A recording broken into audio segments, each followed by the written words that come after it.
What is going on, everybody? And welcome back to the Kellycast. This, the part 2. If you missed part 1, myself and Mitch did record the mock draft 1 to 15. I threw him some curveballs, threw him some sliders. I know it's baseball season, so I'm getting you going. Miami Marlins fan right here, but we're happy to have our draft expert from the Kellycast here, the champion of the Kellycast Predictions League the first year, none other than Mitchell Smith. Day 2, Dan. Day 2. Let's get into it. Day 2 of WrestleMania goes on. I do want to talk to you about that off screen. We'll get to that. But first off, if you haven't seen that video, please go check it out. If you disagree, leave us a comment, like, share, find us on social medias at the Kellycast everywhere. That's Facebook, that's TikTok, that's Twitter. You can find us anywhere you'd like.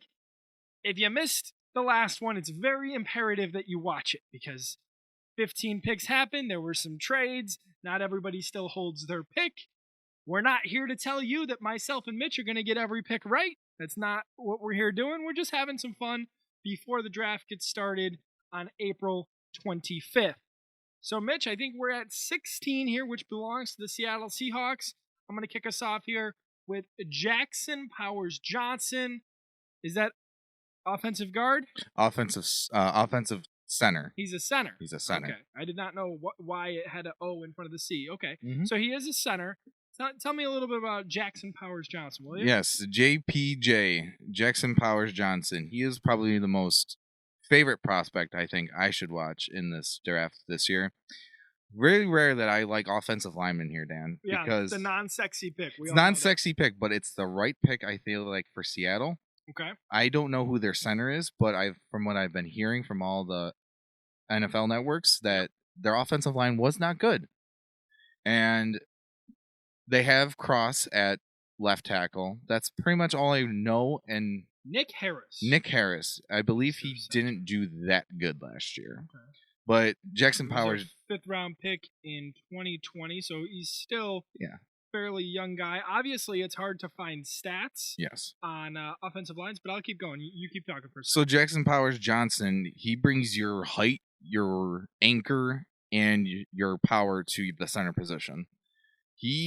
All right, they were the 25th best offensive line in the league. Yes. So this fits. So it fits for them. But Jackson Powers Johnson is basically your height and your power guy at center. Okay. Doesn't allow a lot of people get blow past him, and he'll take on the nose tackle, and he's the one that takes on pretty much the double teams as well, from what I've heard at Oregon. Let me ask you this: the Seattle Seahawks still employ Geno Smith right now to be their starting quarterback. If this draft doesn't go the way we have with the 4 quarterbacks going, if one of those 4 is still available this late at 16, do you think Seattle takes a look at that? I feel like they would explore it, just because of the age of Geno Smith, obviously. But they did trade for Sam Howell, so I think maybe it's not. If they didn't do that, I would think maybe it's a possibility. But with the trade for Sam Howell, I think they might think he is the future. But let's move on here. We got a lot of draft picks to get into. We're going to go to 17 with you with the Jacksonville Jaguars. So with the 17th pick of the Jacksonville Jaguars, I have them selecting Troy Fautanu. Before that, you got to remember, Fashanu is still on the board from Penn State because we did not take him yesterday. So do you want to move Fashanu into this spot? Is he better than Fautanu? Does Fautanu fit better for what the Jags need? I just remember we pushed Fashanu down yesterday. You know what? You're right. So we're gonna go Olu Fashanu here. So with him falling in me and Dan's mock draft, the Jaguars' offensive line was not good last year, right? Mm-hmm. And Trevor Lawrence got hurt. So obviously their offensive line wasn't good. Fautanu gives you that depth at, I believe he played left. Fashanu, yeah. Fashanu gave you that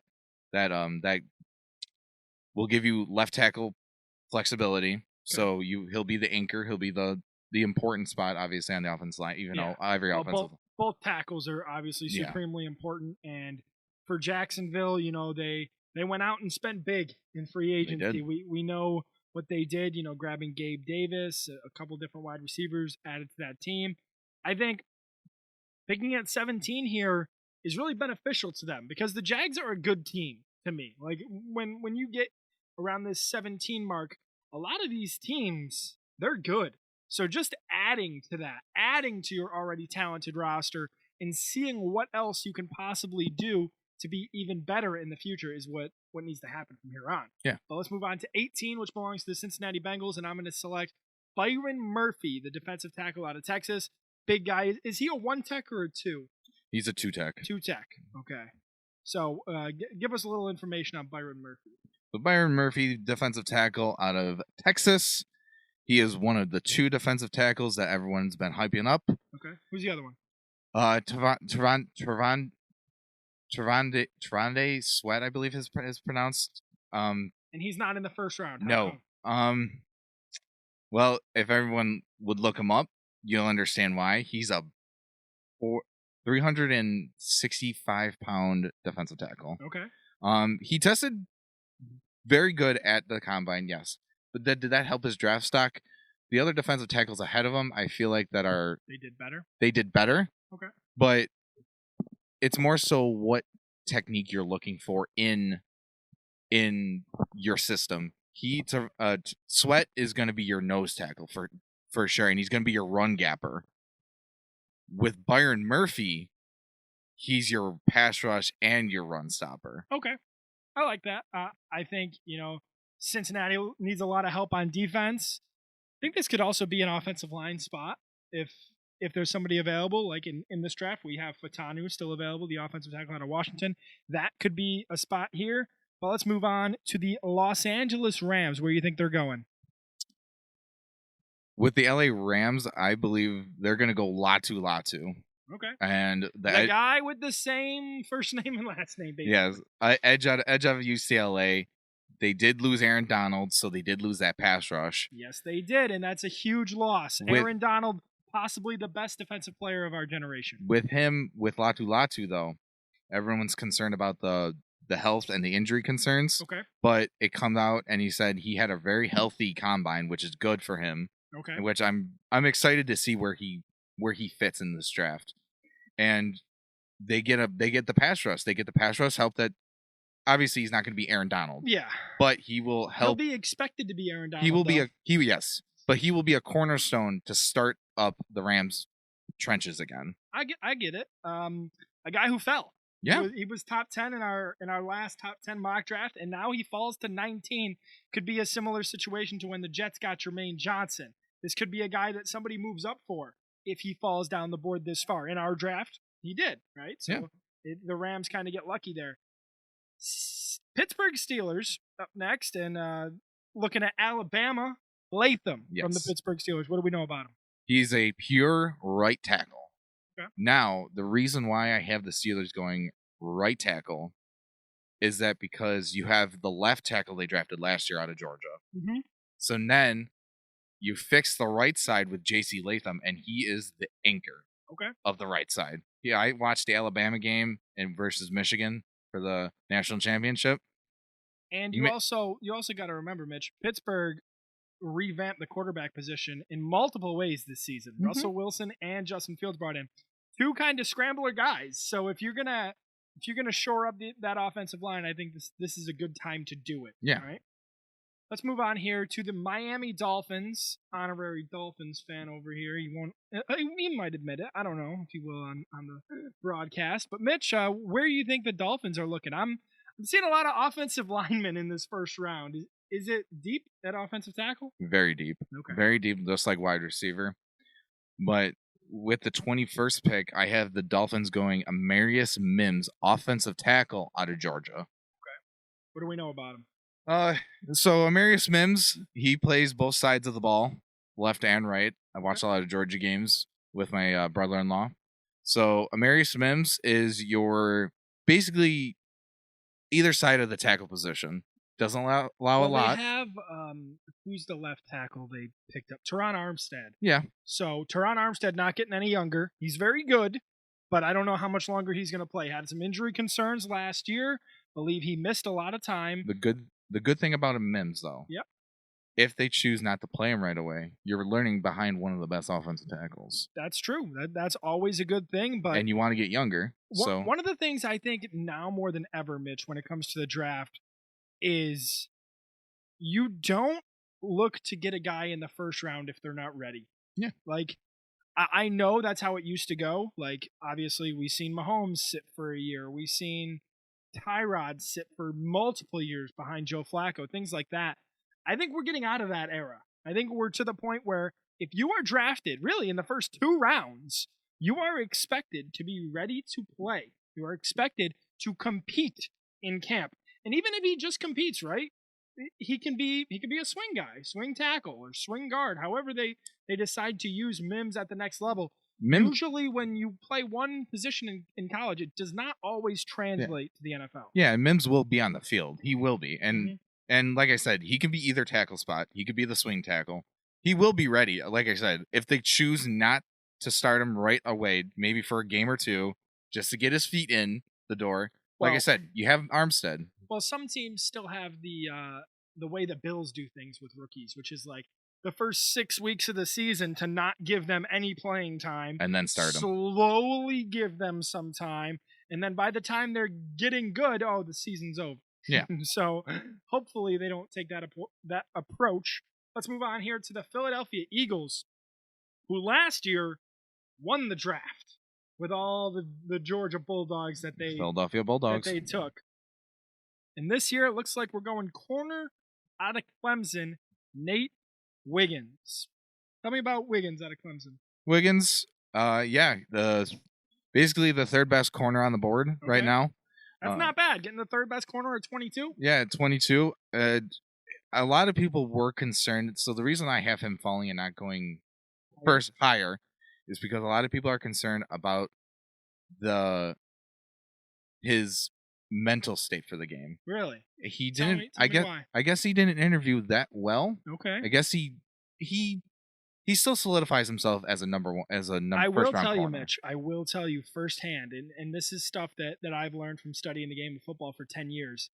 The interview process not easy is quite possibly the hardest thing to nail. You have to make sure that you are selling yourself to these teams in the right way, that you're answering their questions correctly, that you're reading the playbook if that's what they're asking you to do or whatever. So hearing that makes me wonder. It makes me apprehensive of selecting a guy who can't nail an interview. Yeah. You know what I mean? But if you honestly, and like I said, it could be just people blowing smoke out of reports. It could be. But if you look at the tape for Nate Wiggins, he is a coverage guy. Mm-hmm. He will cover your wide receiver and he will lock him up. Do you think he's going to be a number 1 or a number 2? He's going to be in Philly right now. He's going to be the number 2, I think, because they still got Slay or Bradbury, right? I think it's Slay. You think it's Slay? Yeah. So, like I said, Nate Wiggins, he has the height, he has the speed for him. The speed is a little bit of a concern for him, but he can definitely make up for it with his coverage.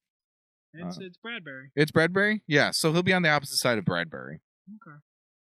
Not against it, but they definitely need corner though. They do have Slay too, so so he might be 3. He might be a 3. But you obviously, and if you look at Bradbury and Slay though, they're getting older. Getting older, so you need youth.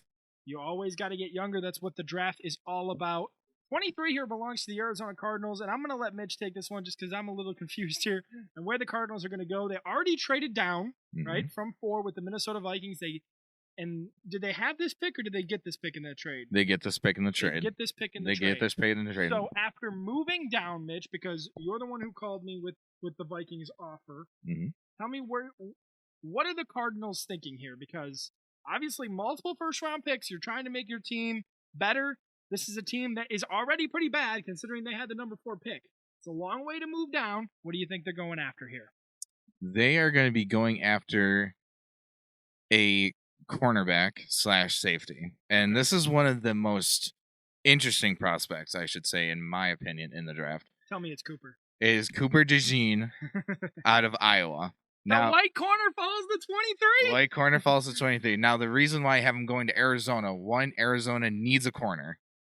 2, he's flexible and he can play safety and corner. Most people view him as a safety. So if he doesn't work out at corner, you can always push him back. Okay, they don't have a safety, though. Hold up. I think the problem with this, you're going to want to change this pick. because in our mock draft yesterday at 11, I took Quinyon Mitchell, the corner out of Toledo. They're not going to double dip on corners. Oh, that's right. That's right. Never mind. So I took Mitchell yesterday. So you're going to have to address something else here. That's right. Because you took him at 11, didn't you? I took Mitchell at 11. Yeah. Kind of messed you up a bit. He's not on the board, right? No. He's not. Jared Verse was selected. He was already selected as well. Yep. You know what? So the 23rd pick, I'm going to go A.D. Mitchell out of Texas. Okay. They need a wide receiver. They do after trading Rondale Moore away. After trading Rondale Moore, you obviously don't have DeAndre Hopkins anymore. Mm-hmm. This is your good replacement. Okay. He has the height, and he has the speed for it. Okay. He has the catch radius for it too, and his route running, fantastic too. Okay. I'm not against the A.D. Mitchell pick there. I think he's been soaring up boards recently from what I've seen. Moving on, we have the Dallas Cowboys at 24. The offensive tackles continue. Mitch, Tyler Guyton out of Oklahoma. Good school to select a prospect out of. Tell me what you know about the Guyton. So Tyler Guyton, Oklahoma offensive tackle. And the reason why I have him going to Dallas here is because Dallas does not have an offensive line as of right now. Because can you name anybody on that offensive line? Probably not. But let me ask you this: they don't have a running back. And not that I think a running back might go this high, but is there a potential running back that can sneak into the first round? No. Not at all. Not at all. When's the earliest one? Second round. Early second? Early second, mid second. Because I remember James Cook's draft was with Breece Hall. And early second round, those running backs came off the board at a quick pace. You don't think Dallas could look at a running back here? Unless Jonathan Brooks, if they value Jonathan Brooks, the running back out of Texas here, he's the number one running back on the board right now. Okay. If they view him as a first rounder and you want to reach for him, we know Jerry Jones. Yeah. He goes for the guy he likes. He goes for the guy he likes. So, I mean, if Jonathan Brooks is valued as a first rounder to Dallas, I don't see why not. Okay. I really don't see why not. Go Tyler Guyton there. Green Bay Packers. Kevin, belongs to you. 25. Here, I mean, this is a versatile weapon. I think they lost a safety in free agency, and you have them selecting the guy who you originally had going to the Arizona Cardinals, but this time he falls to 25. How do you think the Packers feel getting Cooper DeJean here? I feel comfortable with it. Like I said, so Kevin, if you watch this, you better be watching this. He will. Good. You are getting a versatile cornerback / safety. You're basically getting. And he's white. Okay, that doesn't matter. but it does, Mitch, because it is. Yes, it's a meme. I know. It's a meme. Not only is it a meme, Mitch, but it's kind of culture changing in a way for college sports, because we have not seen a white cornerback in the NFL in like 13 years. So this is going to be very, very interesting to see if he's going to either A, make that a transitioning point for the NFL, or they're going to be like, hey, this is why we haven't seen a white cornerback in 13 years. So basically what you're getting out of Cooper DeJean is, like I said, you're getting position flexibility. You're basically getting Micah Hyde 2.0.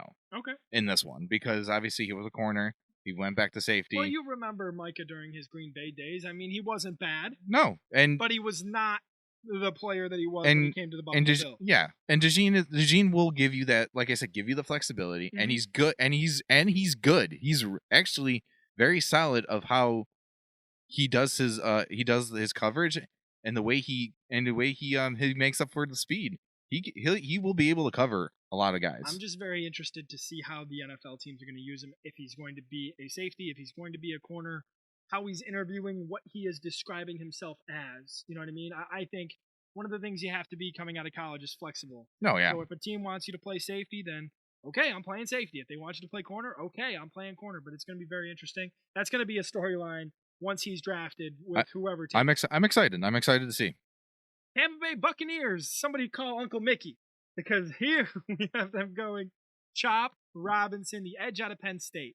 Now, my first question for you, Mitch, is when me and Mike were live streaming a couple weeks ago, you were on there, and I remember you saying Chop was not a first rounder. But now, in your latest mock draft, you have him sneaking in here at 26.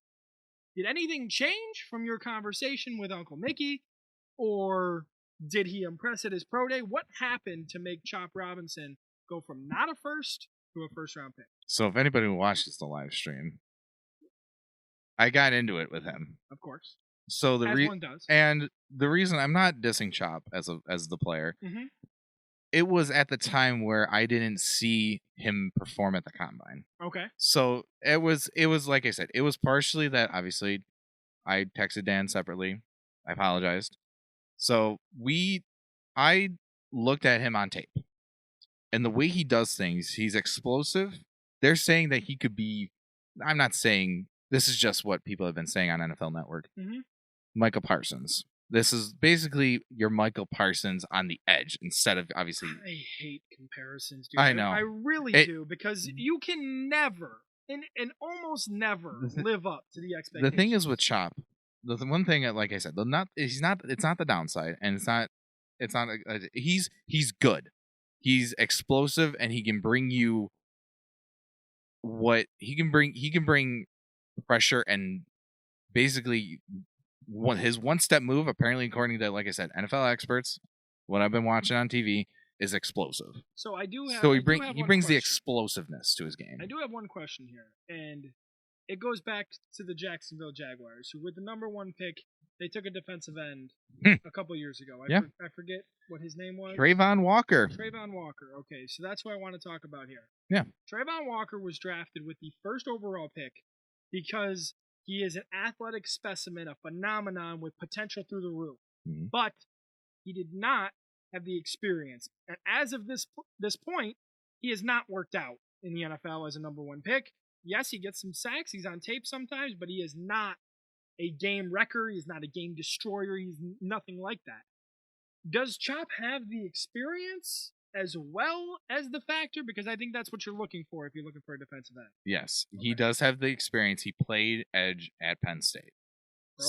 For his career, as far as I know, he's not been a linebacker. He has not. He's just been edge. And he might play linebacker in the NFL. He might be a pass rushing linebacker. Who knows? Well, with Tampa, you never know. With Todd Bowles. With Todd Bowles, that'd be a great system for him. But let's keep this moving here. Arizona Cardinals. Do they really have another pick? They have 3 first-rounders. 3 first-rounders here. Do you think with these they can win the first round? If it goes the way you have here, let's say it's Jared Verse, Brian Thomas, and it is Johnny Newton, defensive tackle out of Illinois.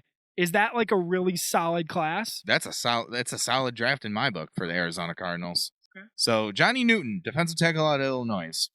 He is the second best out of Byron Murphy coming out of the defensive tackle group. Okay, not bad. The second best defensive tackle at 27 in the first round. So the reason why he's at 27 is because he's the Ed Oliver. It's the best way I can describe him. He's not going to be Ed Oliver. He's going to be his own player. Okay. He's like the Ed Oliver. Ed Oliver is the two technique on our team, or the 3 technique? 3. So he's basically I think he's the same size as Ed Oliver. Yeah, I think he's the same size as Ed. Okay. But basically, this is Ed Oliver. This is Ed Oliver coming out of the draft. Well, Ed Oliver, a guy that didn't work out the first couple of years of his career. Everyone was getting mad. It didn't work. It took a little bit of time. And normally, at this point in this draft process, my microphone's pissing me off. You're seeing good teams on the board. And Arizona here is not a good team. This could be a possibly move down scenario, I think. Especially if they don't move down from 4. I think this could be a move down. Do they own 27? 4 and 27 right now? They own 4 and 27, yes, correct. Is 27 from the D-Hop trade? Correct. Okay. Interesting. So they're probably going to have to address receiver at some point. It's just going to have to happen. And a good defensive tackle to join to that crew. Next up, 28 now belongs to the Las Vegas Raiders, who traded with the Bills yesterday in the other mock draft. So before we get into what the Raiders do, if you're the Buffalo Bills at this point, A.D. Mitchell's gone, Brian Thomas Jr. is gone, Marvin Harrison Jr. is gone, Malik Neighbors is gone, Romeo Odunze's gone, What do you do if you're the Buffalo Bills? Is this the worst case scenario for the Buffalo Bills right here? So if you're the Buffalo Bills at 28 and they decide to stick and pick, we're going to be seeing not only pitchforks and torches, Dan, but I'll be one of them. It's going to be best player scenario here. Okay. Who would it be? So for receiver, it can either be Xavier Worthy, which people are going to like Xavier Worthy. We'll get into him later. Or the person hasn't made the first round in my mocks yet, but people have been talking about him, Ladd McConkey, wide receiver. I've heard a lot about Ladd McConkey. A lot of people love Ladd McConkey. Who's his comp? I haven't seen anything on him yet, but Ladd McConkey, I think, is gonna be the pick there if the Bills they stick and pick. Okay, good. So now we have the Raiders up, and Mitchell's gone here as well. AD Mitchell, Brian Thomas, everything's gone. What do you think the Raiders would look to here? Are we looking at Fatanu here, maybe? Because we didn't have Fatanu going to Jacksonville earlier. I think he's still on the board. So two people come into mind. And it's another person that hasn't made the first round, but is getting first round hype. Okay. So I can either see him going edge, or I can see them taking Fatanu here. Okay. And I'm going to have him take Fatanu. Okay. Troy Fatanu out of Washington. So the reason why... Well, you originally had him going offensive tackle at 13. Yes. So if they move down, they're still able to get somebody in the first round who has the talent to play on the offensive line. So I think it makes sense they get more draft picks for the future in our scenario with the Bills trading up. But I think, it really helps the Raiders. I mean, I don't see them as a good team. I just don't. I don't see what their long-term plan is. Quarterback situation's murky. Everything to me about the Raiders is just bleh. Pretty much. I don't know how to put it any different. So I'm hoping for success from the Raiders, probably because they're in the same division as the Chiefs, and we know how I feel about that. Moving on, probably the best name in this class, Mitch, the Detroit Lions. Yes. First of all, I love this guy's name, Kool-Aid McKinstry. Second of all, I love that you have him going corner. Because corner is something, they had the worst cornerbacks in the league last year. They addressed it in free agency. They traded for that cornerback out of Tampa Bay, Carlton Davis, who is very good, by the way. And now you have them addressing it again. I love it. Tell me your thoughts. So, Mr. Kool-Aid McKinstry, cornerback, and this is another, if he's available at 28, I don't care what anyone says. I think I want the Bills to take him. But over wide receiver? Yes. I don't care. You guys can hate me in the comments. But Kool-Aid McKinstry, opposite of Terrion Arnold, the second corner or first corner. They didn't really say it in college, really, honestly. They were both very good. So Kool-Aid McKinstry is basically Terrion Arnold's partner. They're definitely two different style of cornerbacks. McKinstry's more so the man. Arnold's more so zone, but he plays the man very good. I think Detroit plays like a mixed coverage. Yeah. Because there's some teams that play mostly zone, some teams that play mostly man. But McKinstry can basically fit in the both rows. It's teachable. It's teachable. But like I said, McKinstry's coverage is very good. And if he goes to a team like Detroit where there's just such a good coaching room there. Yeah. And I think that year after year, they make their players better. Aiden Hutchinson comes out. Yeah, he's the number 2 pick. Yeah, he's the Michigan boy. But look at what they've done with him. Look at that. Sam Laporta. Look at what they've done with him. Amon-Ra St. Brown. And it's like, yeah, they have Jared Goff. And to a casual football fan, Mitch, I'm sure Jared Goff is not a name that they think of, but he is top 10 in categories. He is top 10 in completion percentage, yards, touchdowns, like all those things. He is up there. He is actually very good. It really is. It's crazy. Him and Ben Johnson. It works. Yeah. It works. It really does. Let's move on here to the Baltimore Ravens taking Graham Barton, the offensive guard out of Duke. Tell me your thought process here. I think the Ravens are one of those teams. Obviously, they sit at 30 in this draft. They lost to the Kansas City Chiefs in the playoffs. And I think they can go best player available. Is Barton the best player available right now? So if they're looking at their needs, most likely, yes. I don't think they're a needy team though. They're not a team that you look at and you be like, okay, this team needs that. They don't need anything. But their offensive line, I don't know how they feel about their tackles and their guards. With Graham Barton, he played every single position. Okay. He played both tackle spots. He's played center and he's played guard. People are viewing him as a center, but they already have Linderbaum at center. Yeah, Linderbaum's not moving.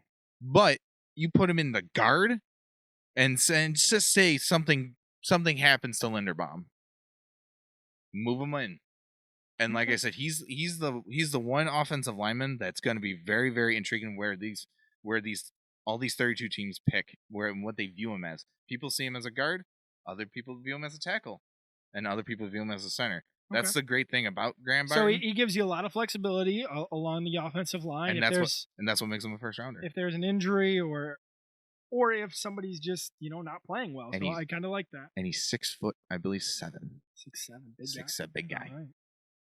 I'm going to let you take over with the 49ers here. It's Kingsley Suamata. Suamata. Yes. Offensive line, another, I feel like that I just got to say off the rip here, San Francisco to me is not a team that addresses offensive line in the first round. They are a team about building the skill position players. They are a team that is not afraid to take a wide receiver here. You know what? Let's cause some chat. Let's cause some controversy in chat. 31, I'll have them taking Darius Robinson, a guy that you don't know of, but is getting first round hype. Darius Robinson, what is he? He is an end. He's a defensive end out of Mizzou. Okay, now this kind of makes sense because they did lose Chase Young. They need someone opposite. Who they traded for. Yep. So tell me a little bit about this guy. Darius Robinson, yes. Another position that I feel like if he's available at 28 on the Bills and they don't move, you might see him get taken there. I don't know. If they take another defensive end, you're going to have to tie me down. Stop me from... You don't want to get canceled now, Dan. Come doing some crazy stuff, man. Because Mitch, we don't want to see a defensive end in the first. I don't, and yes, I don't. But Darius Robinson, let's get back on him. Darius Robinson is one of the guys who's a fast riser. He's been getting a lot of first round hype, and he's smooth. That's the best way I describe him. I looked him up on tape. Obviously, you see Verse, you'll see Turner, you see Latu. Obviously, Robinson's like that late round guy that you don't expect. Okay. But like I said, he's smooth, has a lot of experience at the edge position, like you said before, like we were talking about. He's a solid player that will bring you the pass rush and the run stop. All right, I like it, Mitch. Let's close this thing out with the last pick, 32 in this year's draft. And first of all, thank you. If you gotten to this point in the video, please leave a like, share, comment, tell all your friends, your enemies, your neighbor's dog, your neighbor's cat, Mitch's dog. Congratulations again. I know you're very happy. Yep. I'm excited for you, man. Shout out to Charlie. Shout out to Charlie. I'm going to say that 32 for the memes. Say it. 32 for the memes is going to be save the memes. Do it. Traded. Really? I think if this guy that you have mocked to go to the Kansas City Chiefs, come on. If Xavier Worthy is on the board for the Kansas City Chiefs at 32, and they take him, first of all, the first conversation is going to be like the Eagles. How did you let them get Jalen Carter? How did he fall that far? How? So if Xavier Worthy is here at 32, either I hope he doesn't last to 32 and he gets taken between 28 and 32, or a wide receiver needy team calls up and trades with Kansas City. So, okay, let's discuss it here. So the reason why I have Xavier Worthy going here instead of Vlad McConkey. Speed. That's Tyreek Hill. That's the answer. The only reason why I do it is because I want to do it for a meme, because everybody's been mocking Worthy to Kansas City. Now, I really hope it doesn't get to that point. these GMs need to be aware that if you allow okay, I'm going to give you an example, Mitch. If we have offensive guard, offensive tackle at 30-31, Baltimore and San Francisco, two very well-run football clubs, two situations with GMs who know what they're doing. One of them needs to take Xavier Worthy to not let Kansas City get him. That's just the end of it, right there. If you want to talk to Baltimore about it, then yeah, I mean, I can see Baltimore taking him. I don't care who it is, Mitch. In terms of where you're at with these good teams at the end, even if it's maybe Detroit, Mitch, my point is, if you let Xavier Worthy fall into Kansas City's lap, that is the offensive rookie of the year, 100%. Okay. So with this too, I'm mad. You're gonna be. I know you're mad. With that being said, it's also could be a Lad McConkey pick too. He catches, he route runs. Mad at that too. You will be mad at that because it might actually happen. Okay. He route runs. He's fast. He ran a 4.39, so he is fast, and he's a route runner, and he catches the ball, and he's not a big yards guy. He can be. Yeah. He will, and if you are a wide receiver and you end up in Kansas City, that's the right place to be. You have Andy Reid, you have Patrick Mahomes. But what is the one thing that he does that the Kansas City wide receiver room did not do good last year? Catch the ball. Catches the ball, and that's what he does best. Kansas City wide receivers had a lot of trouble until the playoffs. Somehow, magically, they learned how to catch the ball when the playoffs came around, and the Kansas City Chiefs ended up your Super Bowl champions. That's why they have the 32nd pick. I really hope it's not theirs. I hope they trade it away. We've seen that often. The Super Bowl team normally sometimes does not take that pick. I've seen New England traded away. I think Seattle traded it away. Those kinds of scenarios do happen. Once again, thank you for watching. Myself and Mitch, we're very happy to bring you our mock draft. Mostly Mitch's. Threw in some monkey wrenches every once in a while. Hopefully we will get another one done before this draft comes. I'm not sure with timing how that's going to work, but we will update you on the Facebook page, the Kellycast. If you don't follow it, please do. It's where you can find the most up-to-date information on myself, on Mitch, on Mike. Mike, we miss you. Come back soon. Love you, Mike. As we close this out, Mitch, yep. Normally we give a Go Bills, we give a salute.